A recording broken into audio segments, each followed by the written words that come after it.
అమ్మా అంతే కదా నాన్న అమ్మా ఓ నా చంద్రోదయ పుగోరు పురుజగో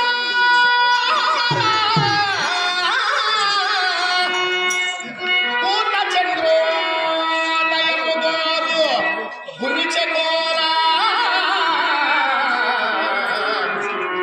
ఏ నగోరు సూర్యోదయము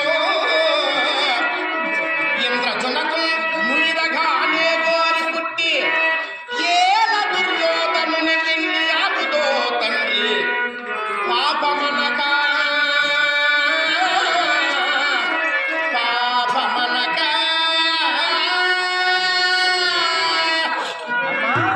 చెకోరు పక్షి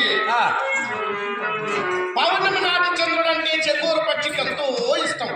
అటువంటి చెకోరు పక్షి పగటి పూట సూర్యరశ్మిలో తిరగగలనా దాన్ని ఆస్వాదించిన అలా చెకోరు పక్షితో సమానం నేను, చంద్రుడితో సమానం అర్జునుడు, సూర్యుడితో సమానం దుర్యోధనుడు. అయ్యో అమ్మా నాన్న దుర్యోధను పేరు చేసుకుని మాత్రం చెప్పదు నాన్న. నాన్న చెప్పకు.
అమ్మా ఈ మాటలు వింటున్నానే గాని తల్లి దుర్యోధన వివాహం చేసుకో అనేటటువంటి మాట నా చెవిలో పడితే నా చెవుల్లో శీసం పోసినట్టు ఉంది. మునుకులు ఎత్తుకొని నా చెవుళ్ళు పొడిచినట్టుగా ఉంది నాన్న. అంత మాట ఎందుకమ్మా? రే రే మీ నాయనరా మాట్లాడతారా? అమ్మా నాకు ఒక బిడ్డ పుడతానని, ఆ బిడ్డను నేను అల్లారి ముద్దుగా సాకుకుంటానని, ఆ బిడ్డకు నీ పేరు పెట్టుకుంటానని.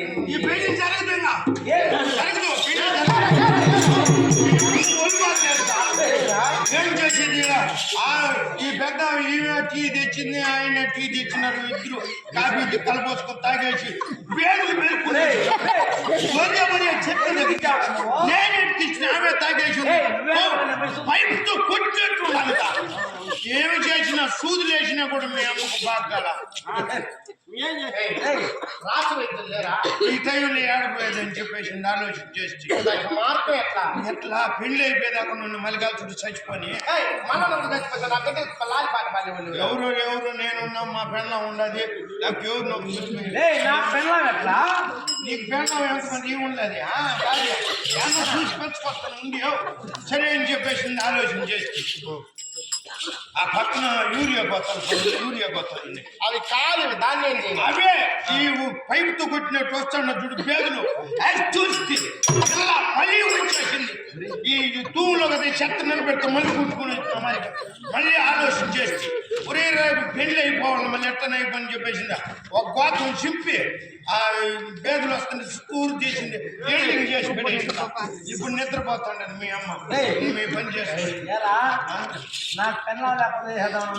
నేనేం చేస్తాను? నేను ఒక తిప్పులోడు మంచి వైద్యం దగ్గర తీసుకెళ్ళా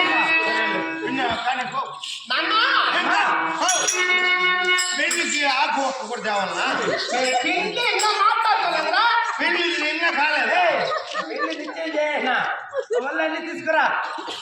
నాన్న హలో ఎవరు? పెట్టుకున్నాను ఏమైందిరా పెళ్లి కొడుకు ఎలబర్ వస్తాడు గూబులో వస్తా ఉండు గూపు కాదురా జీవులు ఉన్నాయి జీబులో వస్తా ఉండు బండి బండి ఎత్తల బండి జీబులో జీబులో వస్తా వండుకొని కొత్త పిల్లలు ఈ పక్క కటికి పల్లెకి ఆ పక్క పచ్చారు బామి డాష్ అయ్యి జీబు ఉళ్ళుకునేసిందంట ఈయనకు దుర్యోధనుడు ఉన్నాడు చూడు ఆయన అల్లుడు పెళ్లి కొడుకు మేము చేసుకోకనట్టు పెళ్లి కొడుకు మోకాళ్ళ కాడికి ఇరిగి పుడిచినాడు అడ్మిట్ చేస్తే కాళ్ళు తీసేసినారంట పాము మాత్రం బాగా పోతా ఉందంట ఎండింగ్ చేసినారు ఎండింగ్ చేసినారు పాము బాగా పోతా ఉంది ఈయన కాళ్ళు పూర్తిగా లేదు కట్ చేసేసినారు అందుకు పావుని ఆడన తగ తగ తగ తగ మనతా ఉంటే మనలో పెట్టి వెల్డింగ్ చేస్తే బతికి కూర్చేది ఉంది ఒక మనిషి జీపు నుండి కింద పడిపోతే వాడిని కాళ్ళు తీసేసుకోవడం ఇంక వదకుండా కూర్చే అందుకు ఆయన ఫోన్ చేసినాడు పెళ్లి కొడుకు మీ మాదిరిగా నేను అడిగి నడిచేదానికి లేదురా వీడికి పెట్టి మీదకి పిలుచుకుని వచ్చి బొట్టు కట్టేస్తాను ఎట్లా అయిపోయినాక అది ఎవరు వీడై ఎవరి గురించి చెప్తాను శుభమాన్ పెళ్లి పెట్టుకుంటే పోరా నాన్న అమ్మా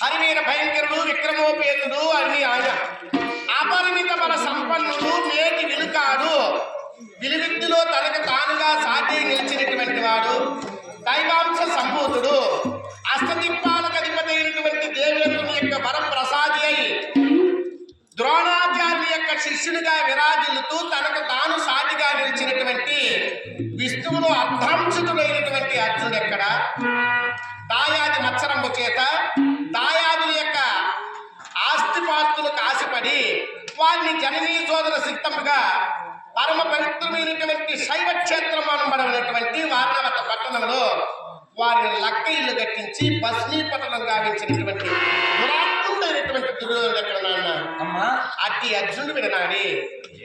అర్జునుడు విడనాడి దురాత్ముడైనటువంటి దుర్యోధన ద్రోహిని వివాహం చేసుకున్నట కన్నా ఈ మేని ప్రాణములు తృణప్రాయముగా నుంచి త్యజించుట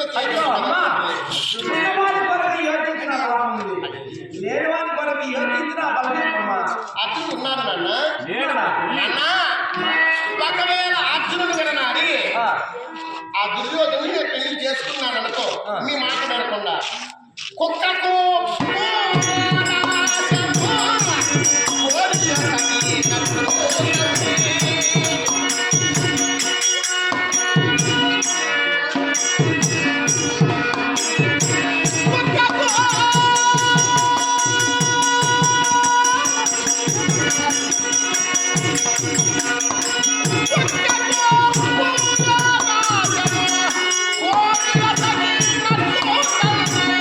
అక్క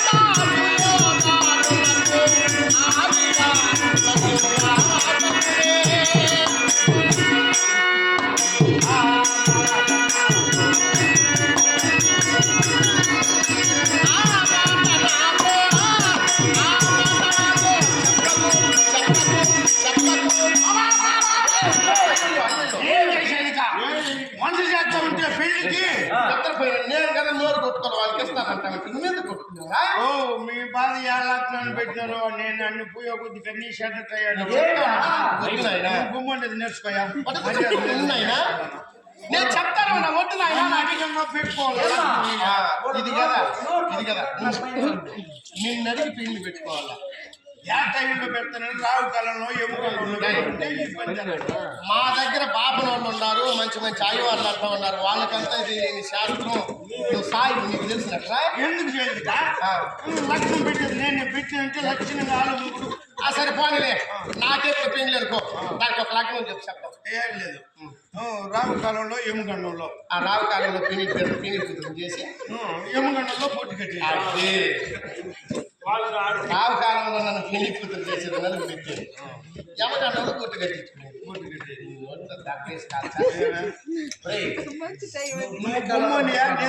కొడుకు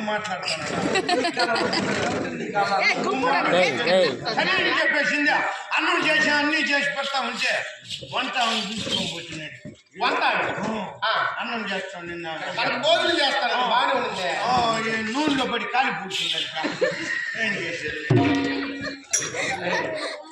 నూనె పడిపోతుంది ఏం చేస్తాను నేను తిరుక్కొని వస్తుంటే పడి కాలి పూడ్చింది నేను పోయిందా చిన్న చిన్న తున్నులుగా కత్తిరించేసిందా ఆకుల్లో పెట్టేసిందా తినేసిన రోజు దుర్యోధన సైన్యం అంతా తినేసినారు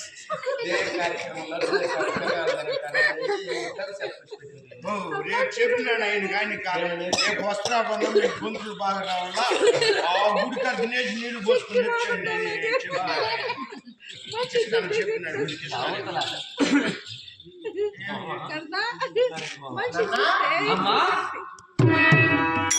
పరమ పవిత్రమైనటువంటి ఒక యాగం జరుగుతుంది ఆ యాగానికి యాగ ఫలితాన్ని దేవేంద్రుడు సమర్పిస్తే దేవేంద్రుడు ఏం చేస్తాడంటే అష్టదిక్పాలకులకు అధిపతి వాయుదేవుని పిలిపించి చల్లనైనటువంటి వాయువు పిలిపించి మేఘనాథుని పిలిపించి మేఘాలు కురిపించి వరుణదేవుని చేత వర్షాలు కురిపించి సకాలంలో పాడి పంటలు సుభిక్షంగా ఉంటాయి ఇది మనం ఒక యజ్ఞము యాగం చేసేదానికి ఒక సంకల్పానికి కారణం అవును అటువంటి యజ్ఞ ఫలితాన్ని ఒక కుక్కకిస్తే ఏం చేస్తుంది దేవుడి ముందర ఒక టెంకాయ కొడతాం ఆ టెంకాయ కుక్కకిస్తే ఏం చేస్తున్నాయా ప్రసాదాన్ని ముందర కాంతో చంద్రవందలు చేసి ఆ టెంకాయ నోటి కప్పదు కొంచెం గురి గీసిరా పక్క మారేస్తుంది నన్ను కూడా కొన్నాళ్ళు కాపలం చేస్తాడు మనం చంపేస్తాడు నన్ను కూడా దేవుడితో సమానం అర్జునుడు కుక్కతో సమానం దుర్యోధనుడు దేవుడి ప్రసాదంతో సమానం నేను దుర్యోధన కుక్క అంటావా అంతేకాదు సూత్రుడు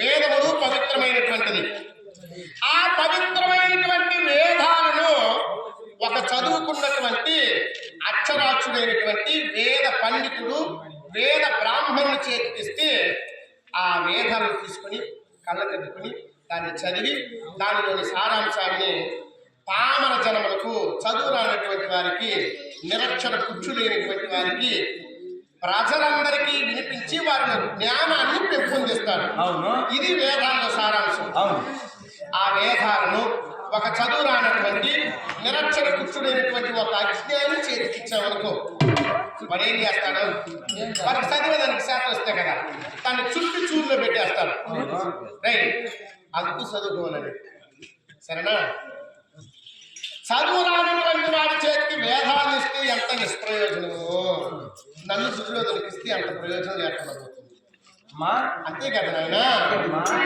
తనమే శ్రీ దేవుల పలికే తాముడైనా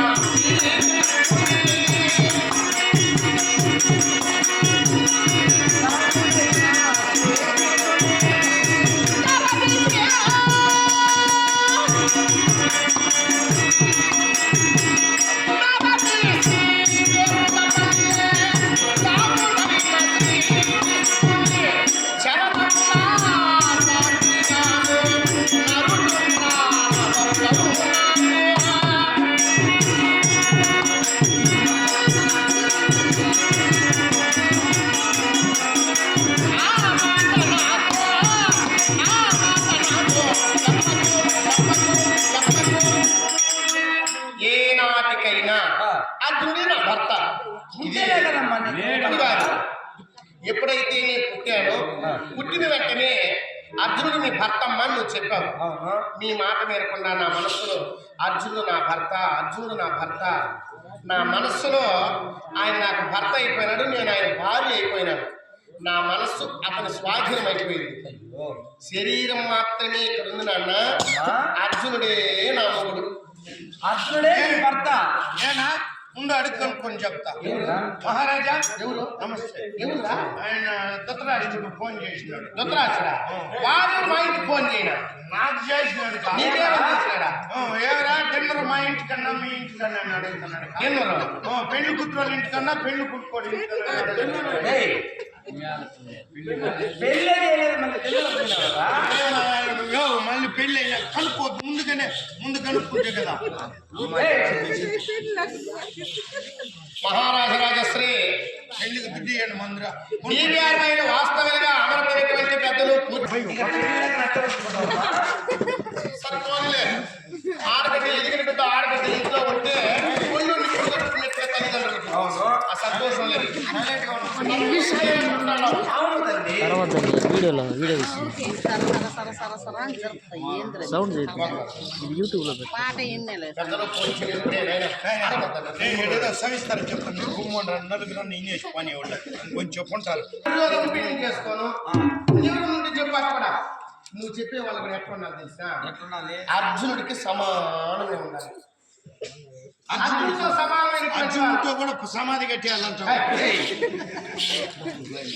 అర్జునుడితో సమానమైనటువంటి వాళ్ళు ఏమో మీ నాయన మీరు మాట్లాడుకున్న నాకు వద్దు రాదు. ఏమ్మా సరే 56 దేశపు రాజులు సామంత రాజులు ఉన్నారు కదా, వారిలో నీకు ఎవరు నచ్చినారో వాళ్ళని చూసుకో, వాళ్ళని చూడు, వారిని నచ్చిన వారు తిరుక్కురాబో వాళ్ళని చూసుకోబో. చెప్పినాడు కదా మీ నాయన 56 దేశంలో సామంతరాజులు ఉన్నారు కదా, వాళ్ళని చూసుకోమన్నాడు. అట్లా చూసుకోండి. చిత్రపటాలు తీసుకొస్తాము, వారిని ఎవరు నీకు నచ్చుతారో వాళ్ళని చూడు. వాళ్ళు రైట్ చెప్పు ఏమా ఏమా మా బాగా నువ్వా మీ పెళ్లికి నేను దిగులుతో నేను నేను వెళ్ళి చిత్రపటాలు తీసుకురా. చిత్తూరు పోమంటావా? చిత్రపటాలు తీసుకురారా, చిత్తూరు పోతారా?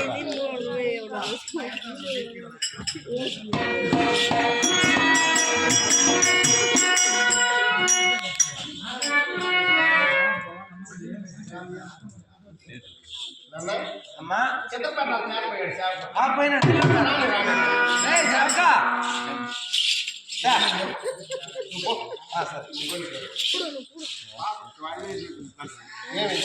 చూసుకో నా చేతికి చేస్తే వీళ్ళు ఎవరు ఏమి యా ఊరు ఏం కాదు వీడు మనిషి ఆయన చెప్పనా? మనోడంటే మీకు పెళ్లి అయింది, నువ్వు నీకు తెలివి ఉందా? మీ నాయనతో బుద్ధి లేదు అనుకో. నువ్వు తెలివైన బిడ్డ, నువ్వు ఎవరికి పుట్టిందా? మా నాయన కదా నీకు పుట్టింది. మీ నాయనకి నిజంగా పుట్టుంటే నీకు నేను ఇంత కష్టపడతానని నా పైన ఏమన్నా కలర్ ఉంది? ఏమైనా షావుక నువ్వేం ఎత్తుకుంటావు? మా అమ్మను ఒప్పించి నువ్వేమన్నా ఎత్తుకుంటావా? ఏదో పెళ్లి పుట్లని ఆ మాట ఒకరాన్ని అడిగారా మిమ్మల్ని? ఒకవేళ పెళ్లి అయిపోతే అప్పటికప్పుడే కుట్టిస్తారా మన కుట్ల?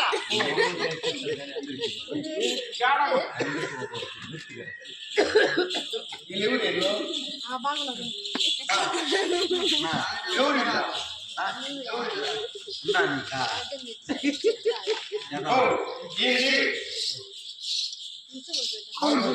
ఏయ్, ఈయన ఏం దేశం రాజు బర్బర్ దేశమైన భగదత్త మహారాజు బర్బర్ దేశం భగదత్త మహారాజు ముక్కు కోసేసినాడు. ఈయన చూస్తా ఉంటే మా తాత మాతో ఉండాలి వయసు అయిపోయి ముసలి ఉన్నా నేను చేసుకునేది ఆయన పెళ్ళే కాలేదు. పెళ్లి కాకపోతే ఎవరు మీ వాళ్ళు వాళ్ళకి మా వాళ్ళు బిడ్డను చేసుకుంటాడు. బిడ్డ ఇచ్చాడు. ఈయన కరుముడు కర్ణుడు కర్ణుడు కాదు కరుణుడు కర్ణుడు తక్కువ చేస్తాడు కదా ఈయన ఆయన కర్మ నీకు వచ్చిందేమో. మీ నాయన మీ అద్దాన్ని పడి సావా కాదు. మీ నాయన వయసులో ఉండే ఇట్లు పెళ్లి చేసేదాన్ని ఆయన చూసుకుంటే వాడు తక్కువ చేస్తాడు కదా. ఈయన కాళ్ళు లేవు, వాడు ముసులు ఎవరికి ఎవరు ఒకరు పెళ్లి చేసుకుంటే మళ్ళీ ఊరు కొట్టు. నాకే కర్మ తక్కువ చేస్తాం చేసుకోండి వీడు దుర్యోధన పంటలు చేరి వాడు ఎంగిలి కూడుతుంటా ఆయనదే ఒక రాజ్యం ఇస్తే ఆయన రాజ్యానికి రాజు అయిపోతే వాడు రాజు అయిపోతాడు అక్క ఏరా? దేవకా, ఎవరు లేవుతాం కానీ ఏయ్ గమ్మున చూసావా చిత్రపటాలు? ఏమి చూసినా వచ్చే వద్దనుకుంటే ఏనైనా ఒక్కళ్ళేమో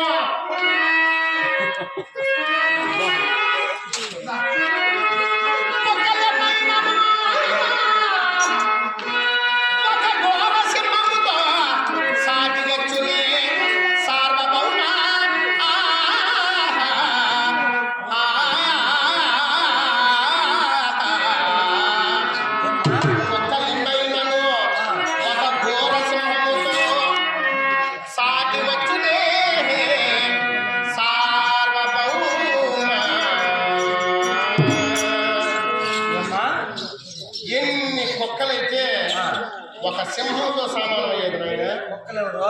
ఈ సామంత రాజకుమారులందరూ కుక్కలతో సమానం కుక్కే కదా. నువ్వు కూడా సామంతరాజు, నువ్వు కూడా కుక్కే కదా అని. నడతా నేను. ఏమ్మా?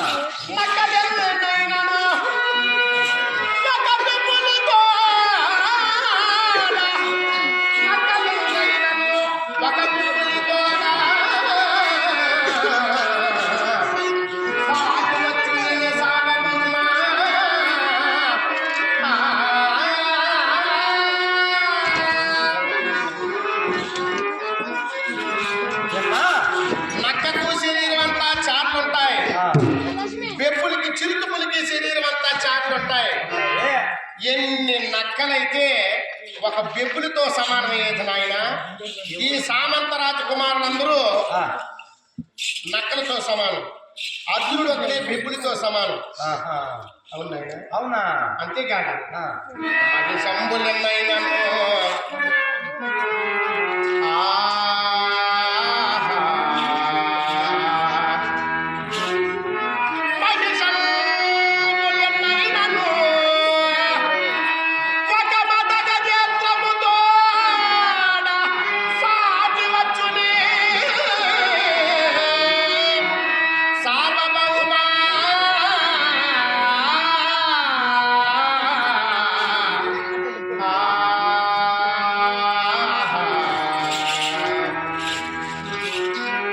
ఏమ్మా?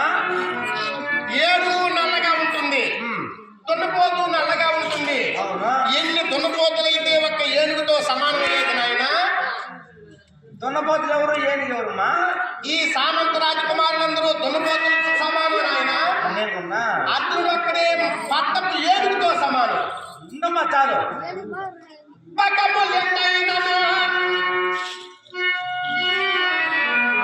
బకములెన్నైనను ఒక రాజహంసతో సాగి వచ్చిన సార్వభౌమ ఒక రాజహంసతో సాగి వచ్చునే సార్వభౌమ సార్వభౌమ ఆ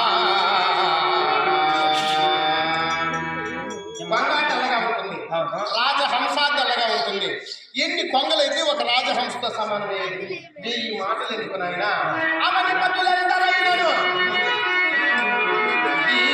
అవని పతులందరైనను ఒక అర్జునుడితో సాగి వచ్చునే మనము చర్చించిన సందర్భమున అట్టి అర్జునుని వరించలేనట్టి నాదు బ్రతుకు ఏలా చాలు పాంచాల రాజా. అర్జునుడే చనిపోయి ఉంటే ఈ జన్మకి నాయన ఏలా అన్నయ్యా.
పరమపతివ్రతగా పేరుగాంచినటువంటి కుంతి మహాదేవి తన భర్త గారైనటువంటి పాండు మహారాజు శతశృంగ పర్వతంలో శాపగ్రస్తుడై తనను తాకితే శిరస్సు పగిలి చనిపోతాడు.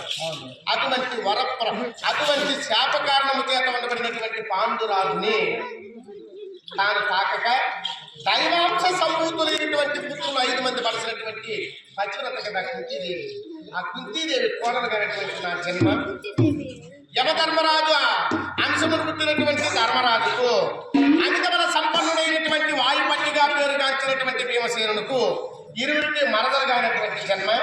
అతి సుకుమారవంతులు, లలనలు, లావణ్యవంతులైనటువంటి మాతృ కుమారుడైనటువంటి నకుల సహదేవులకు కవలలకు వదినగానటువంటి జన్మ అన్నిటికంటే మిన్నగా లోకారాత్ముడైనటువంటి శ్రీమన్నారాయణమూర్తి శ్రీమన్నారాయణ